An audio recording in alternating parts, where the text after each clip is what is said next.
Her హి ఓం నమ శివాయ్. ఓం నమ శివాయ్. ఓం శ్రీ భద్రకాళీ సమేత వీరభద్రస్వామిని నమో నమః. మాతృ పితృభ్యో నమః. ఆచార్య అతిథిభ్యో నమః. శ్రీమాత లలితా త్రిపుర సుందరయే నమో నమః.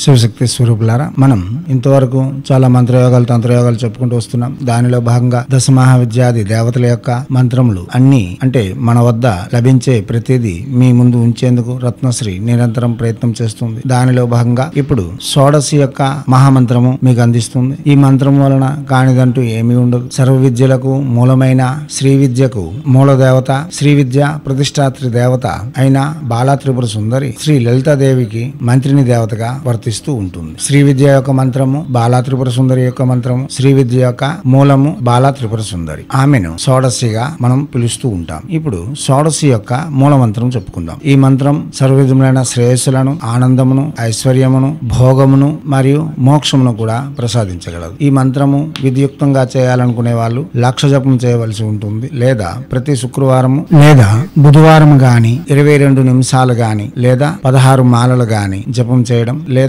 14 మాలలు గాని జపం చేయడం అన్నది విశేషమైన ఫలితం ఇవ్వగలదు. దివ్యాత్మ స్వరూపులారా, ప్రసంగములను వినండి, అవగాహన పెంచుకొని తరువాతే జపములకు ఉపక్రమించండి. ముందుగా షోడశి ధ్యానము. శ్రీ షోడశి ధ్యానం. బాలార్కయుత తేజసం త్రినయనం రక్తాంబోరోల్లాసినీం నానాళాంకృతి రాజమాన వసుధాం బాలోడురాక్షేకరం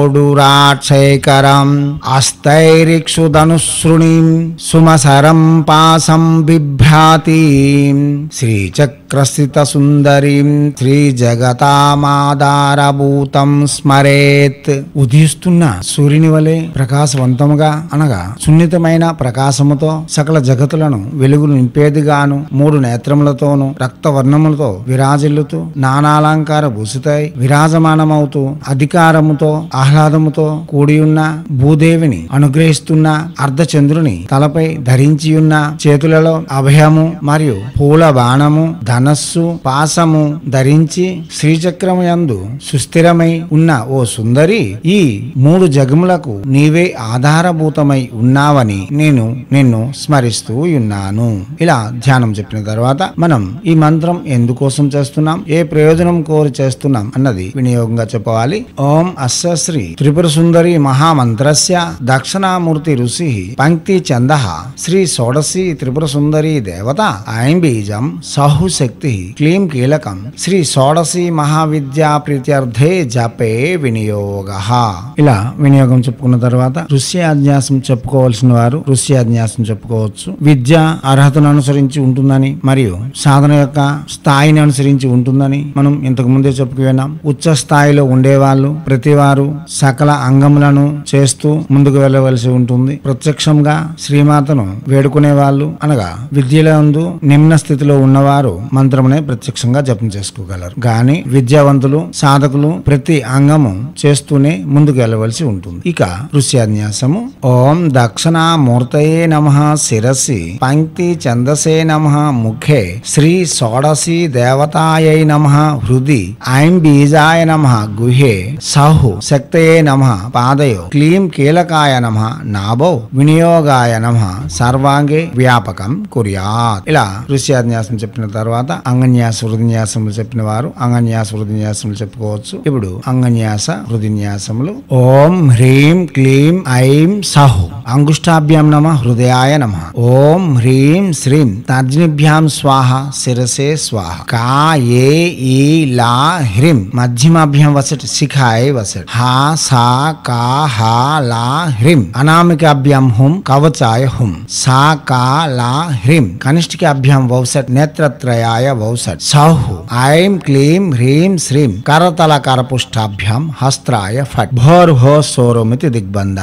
ఇలా దిగ్బంధన చెప్పిన తర్వాత మనం మాలను తీసి ప్రత్యక్షంగా జపం చేసుకోవచ్చు. ఈ మంత్ర విధులు మంత్రాలు అన్ని శ్రీ విద్యకు సంబంధించి ఉన్నవి కాబట్టి, దశమహావిద్యాది దేవతలవి కాబట్టి, ఈ మంత్రం ఎవరి వద్ద పొంది ఉన్నారో, ఎవరి ద్వారా మీరు తెలుసుకుని ఉన్నారో ఆ గురువుని 16 సార్లు మననం చేసుకుని లేక ఆ గురువు యొక్క నామమును 16 సార్లు జపించుకున్న తర్వాత జపములు విధులు చేయవలసి ఉంటుంది. ముందు మంత్రం చెప్పుకుందాం, తర్వాత విధానం చెప్పుకుందాం. మంత్రము శ్రీం హ్రీం క్లీం ఐం సౌః ఓం హ్రీం శ్రీం కాయే ఈలా హ్రీం హా కాహాలా హ్రీం సాకాలా హ్రీం సౌః ఐం క్లీం హ్రీం శ్రీం.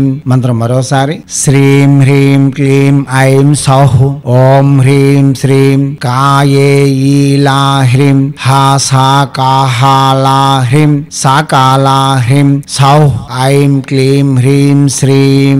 మంత్రం మరోసారి శ్రీం హ్రీం క్లీం ఐం సౌః ఓం హ్రీం శ్రీం కాయే ఈలా హ్రీం హా కాహాలా హ్రీం సాకాలా హ్రీం సౌః ఐం క్లీం హ్రీం శ్రీం. శ్రీం హ్రీం క్లీం ఐం సౌః ఓం హ్రీం శ్రీం కాయే ఈలా హ్రీం హా కాహాలా హ్రీం సాకాలా హ్రీం సౌః ఐం క్లీం హ్రీం శ్రీం. మంత్రం మరోసారి శ్రీం హ్రీం క్లీం ఐం సౌః ఓం హ్రీం శ్రీం కాయే ఈలా హ్రీం హా కాహాలా హ్రీం సాకాలా హ్రీం సౌః ఐం క్లీం హ్రీం శ్రీం. మంత్రం మరోసారి శ్రీం హ్రీం క్లీం ఐం సౌః ఓం హ్రీం శ్రీం కాయే ఈలా హ్రీం హా కాహాలా హ్రీం సాకాలా హ్రీం సౌః ఐం క్లీం హ్రీం శ్రీం.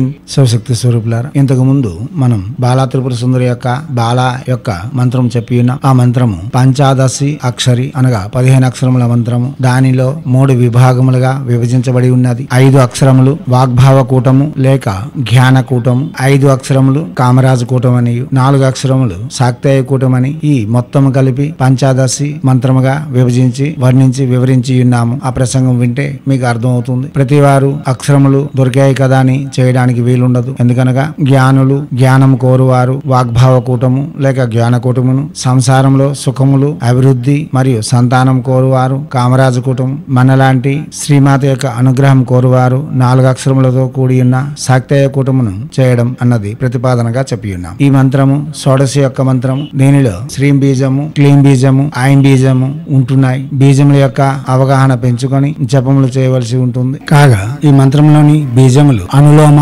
విలోమతో చేయబడి ఉన్నాయి. కాబట్టి ఈ మంత్రము చాలా సుస్పష్టమైన శక్తివంతమైన ఫలితములను ఇవ్వగలదు. ఈ మంత్రము 1,00,000 జపం చేసి పురస్కరణ చేయ వారికి సకల విధములైన శ్రేయస్సులతో పాటు రాజరికము భోగములు అలవోకగా లభిస్తాయి. దీనిలో దశాంశము యజ్ఞము, దశాంశము తర్పణము, దశాంశము మార్జనమిచ్చి గురు పరంపరకు ప్రీతన్న భోజనమిచ్చి మీరు ప్రతిరోజు మీ శక్తి కొలది జపం చేయడం వలన విశేషమైన ఫలితములు ఇవ్వగలదు. ఎర్రని వస్త్రములు, స్ఫటిక రుద్రాక్ష మాలలు మరియు ఎరుపు రంగు ఆసనము ఉత్తర తూర్పు అభిముఖములుగా కూర్చొని జపం చేయవలసి ఉంటుంది. ఈమె యొక్క ప్రయోజనముల కొరకు మరోసారి ప్రసంగం చేద్దాం. మన మనస్కామ్యములన్నీ అలవూకగా నెరవేర్చగల బాలా త్రిపుర సుందరి మనకు దసరా నవరాత్రులలో బాలల యొక్క పూజలందు ఈమె యొక్క విశేషత మనకు సుస్పష్టముగా ప్రకటితమై ఉంటుంది. ప్రసంగములను వినండి, అవగాహన పెంచుకొని జపములకు ఉపక్రమించి మన ఆవశ్యకతలను నెరవేర్చుకోవడంతో పాటు 10 మందికి ఉపకృతం కాగల శక్తివంతులుగా రూపొందాలని హైందవ సనాతన ధర్మ ఋషులు మనకు అందించిన విద్యలు వినియోగించుకోవడంలోను భారతీయ సంస్కృతి సాంప్రదాయాలు కాపాడడంలో ముందంజలో ఉంటూ మన యొక్క